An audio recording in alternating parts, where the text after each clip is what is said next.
Welcome back. I'm Bart and Jennifer Mills back with us today. They are movie reviewing. They did Amsterdam this time by David Russell, who, I mean, has a good track record going on. But imagine my glee when I heard that you guys did not like this. First of all, I guess, what was wrong with it, Bart?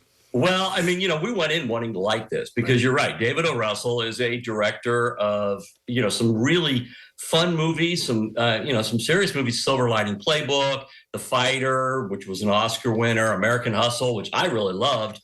And then, of course, this cast, for crying out loud, you got Christian Bale, you've got John David Washington, you've got Margot Robbie, Robert De Niro, you got Rock. And for your people, Taylor Swift. So I mean, a cast of all the great acting talents of our time, and it just somehow it failed, and it just failed because it was shooting for something that it couldn't be at some point, or they just didn't know how to get there. And so, the idea of this movie is it's three friends. It's John David Robinson, Christian Bale, and Margot Robbie.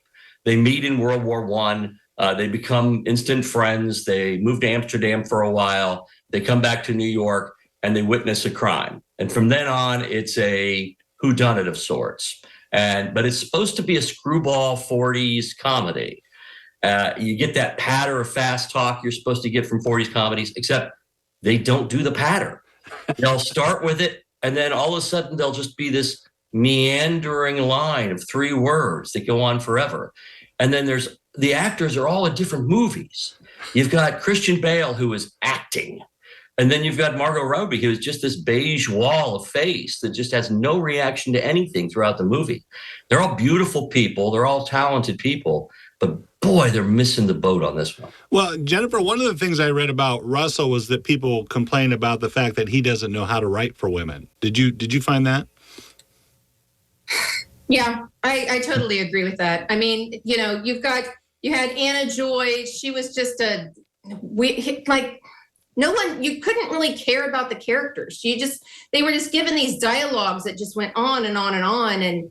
And yeah, Zoe Sultana was, a nurse, and she was probably one of the better female characters, but they had nothing to say. There was, other than just this meandering dialogue, I went to the restroom about halfway through the movie and almost just wanted to walk out of the theater. I didn't even care how it ended. I mean, it was just so bad. I heard somebody say, Bart, one time that some of these directors will have success, and he obviously has, but they almost get caught up in their own success and think, I can throw this out there and obviously it will be a hit and it'll sound great when my characters say it, just because I am who I am. Is that a thing? Well, I think you always want to play with what you know. So in this case, again, he's trying to do this 40s patter repertoire, which he did, by the way, really well in Silver Linings Playbook, because he had actors that were made for that kind of work, or were able to do that. I think he did that successfully there. In this case, I think he wanted to play with it a little bit. So he decided, instead of doing the 40s patter, he's going to do the 40s sort of slow take on it. The other thing is, he can't write comedy. He's not funny. And I don't know if they had other writers on the project, but they needed a punch-up man at some point. I think he gives actors a lot of freedom. And I don't think all these actors, there's a lot of stuff that felt like improvisation. I don't think they're all improvisational talents. And that's a unique skill set for actors. So I think he's a guy that has had success and is allowed to go forward with something and try new things. And I'm all in favor of artists trying new things always.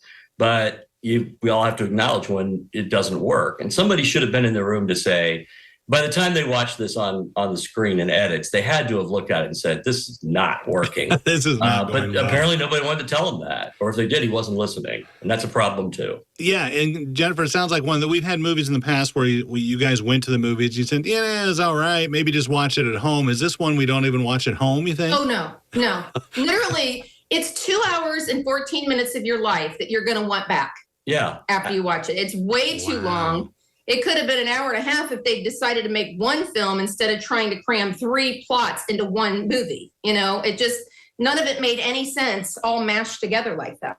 some dialogue coach should have had like Katharine Hepburn or Cary Grant in the background. That's who you watch to know how to speak that kind of thing. Yeah, don't bring them to a set anymore, though. They really don't. Right. Yeah, you can't wheel them in anymore. So this is a definite no. Okay, well, thank you guys. Appreciate it. Maybe next week will be a little bit better. We hope so. Well, Halloween this weekend, Yes. the latest in the franchise. So we'll be there this weekend. I suggest everybody go see it so you know what we're talking about next week. All right, sounds good. Thank you guys. Appreciate it. We'll be back after this.